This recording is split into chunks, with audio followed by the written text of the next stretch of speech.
I'm still working on the Octo expansion video, guys. I swear that will be the next video. Fellas, it's finally here. After nearly 3 years, AI Nirvana Initiative has recently been released, and I have just finished it. I finally have control of my life back. If you follow me since the beginning of this channel, you know that I'm a pretty big fan of the Somnium files.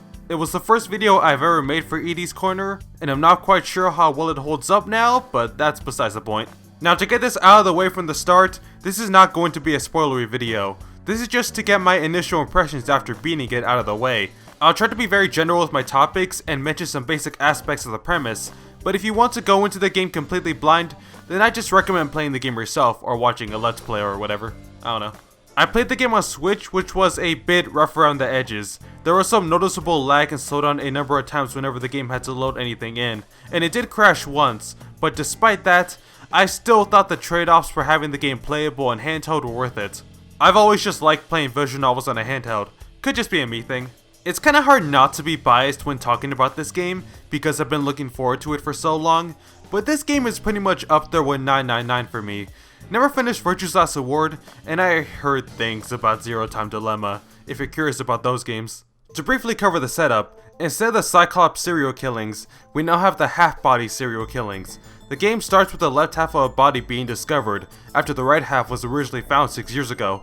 From there, it's a journey as both Mizuki and newcomer Ryuki to solve this case, which of course spirals into something much greater than a simple murder. The case for this game is completely separate from the case in the first game, and plot beats don't carry over too much either. The game even asks you in the beginning whether or not you played AI 1. You can probably get away with playing this game without touching the first game, but I'd recommend starting with that game regardless, for the sake of playing in order. The game has two different perspectives, Ryuki with Tama in the past, when the first half was found, and the present where you play as Mizuki with Aiba.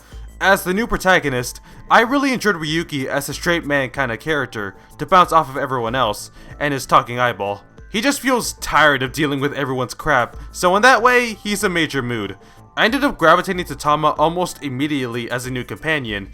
She's got a lot more attitude than Aiba, and it's really fun to see that coming from an AI character. This dynamic overall is pretty solid and sets itself apart from Mizuki and Aiba. Those two are both as great as you remember them from the first game, with Mizuki simply being older.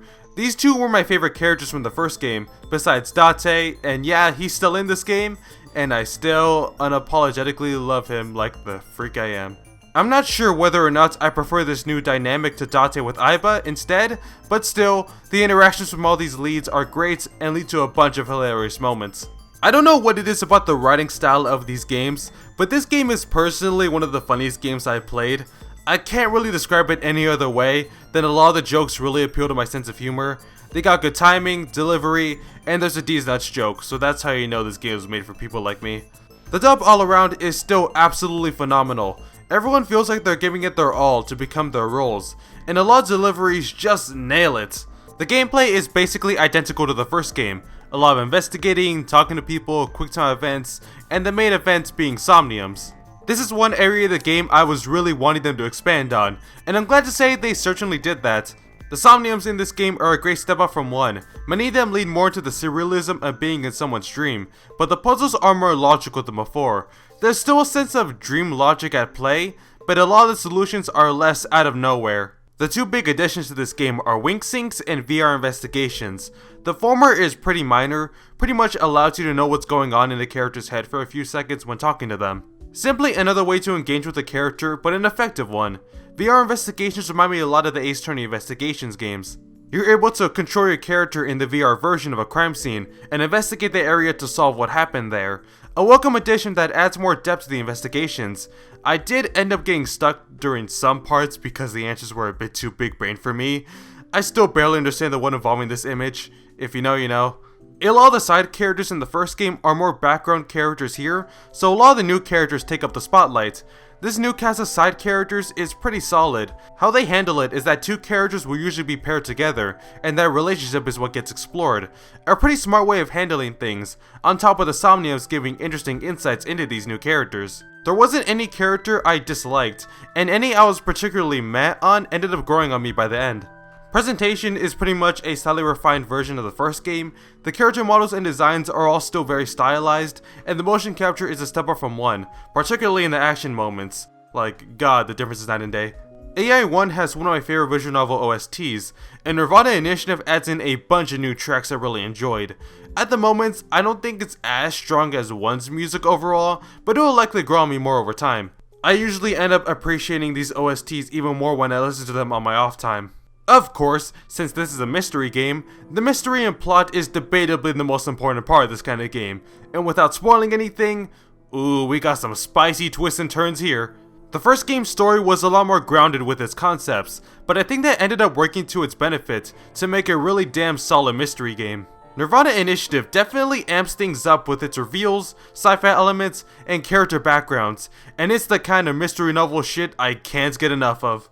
It twists your brain in just the right way. You're still going to understand what's going on, but questions and thoughts will naturally come your way until those satisfying moments come when something gets revealed and makes you rethink so many things up until then. What I'm describing is pretty standard mystery stuff, but goddamn did this game execute it well. There was one twist that had me going absolutely nuts late at night, and yelling in my pal's DMs like crazy. If you played the game, then you probably know what I'm talking about. So yeah, I kinda love this game a lot, which should really come as no shock given my praises of AI1. AI1 still has some special qualities to it, like the focus on Date and Mizuki's relationship, and I'd say that game had me more emotional overall. Also, I think it had a better finale and ending, but damn man, Nirvana Initiative just kicked ass in so many ways, that it's taken the place as one of my favorite visual novels. Call it recency bias, we'll see as time goes on. If you're a fan of visual novels and mystery games, then I'd absolutely recommend you play both of these games. If you liked AI the Somnium Files, then it's safe to say you also like AI the Somnium Files Nirvana Initiative. Kinda wish they just called it AI Nirvana Initiative instead of AI the Somnium Files Nirvana Initiative because, oof, that name is too long now. I mean, it's supposed to be pronounced I and not AI, and I've been saying it wrong this whole time anyways, but, okay, goodbye. Well, that seems like a good place to call it for this video. If you enjoy what I do, doing stuff like subscribing would be pretty cool. If you have any thoughts on either of the Somnium Files games, feel free to comment down below. Wouldn't mind talking to others about this series. With all that said, thank you so much for watching, and have a good day.